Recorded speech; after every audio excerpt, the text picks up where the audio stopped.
Sir, என்னோட பேர் வந்து பரீத். நான் இதே திருவள்ளூர் பகுதியில் தான் இருக்கிறேன். இன்னைக்கு வந்து எங்க வீட்டில் வந்து ஒரு சம்பவம் நடந்தது. அது என்ன சம்பவம்னு பார்த்தீங்கன்னா, என்னோட நண்பர் அவருக்கு வந்து ஒரு ஆட்டோ எடுக்கலாம்னு சொல்லிட்டு பஜாஜ் ஃபைனான்ஸ்ல கேட்டாரு. அதுக்கு வந்து என்கிட்ட வந்து பஜாஜ் கம்பெனில இருந்து ஃபோன் மூலியமா தான் கேட்டாங்க. இவர் உங்களுக்கு தெரியுமா, கொஞ்சம் ஆதார் கார்டு அனுப்பிச்சு விடுங்க அப்படின்னு சொல்லி சொன்னாங்க. ஆனா என்கிட்ட எந்த டீட்டெயிலும் சொல்ல அவங்க என்ன வந்து கேரண்டரா போடுறேன் அப்படின்ற மாதிரிலாம் சொல்ல. அவர் 2024 ஆட்டோ எடுத்தாரு. ஆட்டோ எடுத்து இது வரைக்கும் கரெக்டா கட்டிட்டு இருக்காரு.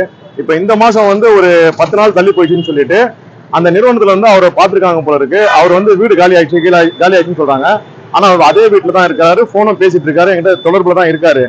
அவரை கேட்காம இன்னைக்கு எங்க வீட்டுல காலைல 8 மணிக்கு வந்து ஏதோ ஒரு குற்றவாளி பிடிக்கிற மாதிரி அந்த நிறுவனத்துல இருந்து ரஞ்சித்னு சொல்லிட்டு ஒருத்தர் வந்தாரு, பஜாஜ் பைனான்ஸ்ல இருந்து வந்து என்ன பண்றாருன்னா வீட்டுல விசாரிக்கிறாரு. அந்த டைம் நான் வெளியில போயிருந்தேன்.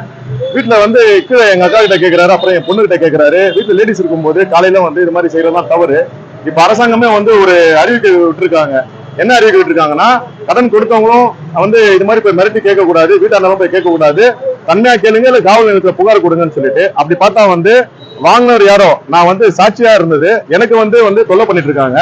போன மல்ல எந்த ஒரு அறிவிப்பும் கொடுக்கல. அதனால இன்னைக்கு என்ன பண்ண, நான் காவல் நிலையத்துல வந்து புகார் கொடுத்தேன்.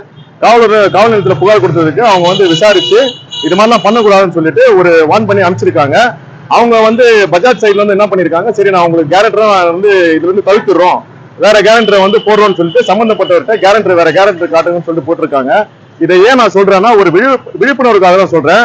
பொதுமக்களை அனைவரும் என்ன பண்ணுங்க, இது மாதிரி வந்து பேங்க் சைட்ல வந்து இது மாதிரி வீட்டுல வந்து கேட்கும் போது அவங்க கிட்ட சொல்லுங்க, அறிவுறுத்துங்க, இது மாதிரிலாம் வந்து கேட்கக்கூடாது, நீங்க வந்து முறைப்படியா வந்து நோட்டீஸ் அனுப்புங்க, சட்ட ரீதியா பாருங்கன்ற மாதிரி சொல்லுங்க. இல்லைன்னா காவல் நிலையத்துல புகார் கொடுங்கன்னு சொல்லி சொல்லுங்க. ஏன்னா எனக்கு நடந்ததை நான் பொதுமக்கள் உங்களுக்காக விழிப்புணர்வுக்காக சொல்றதுக்காக தான் நான் வந்து செய்தி வாயிலா உங்ககிட்ட சொல்லிட்டு இருக்கேன். நன்றி.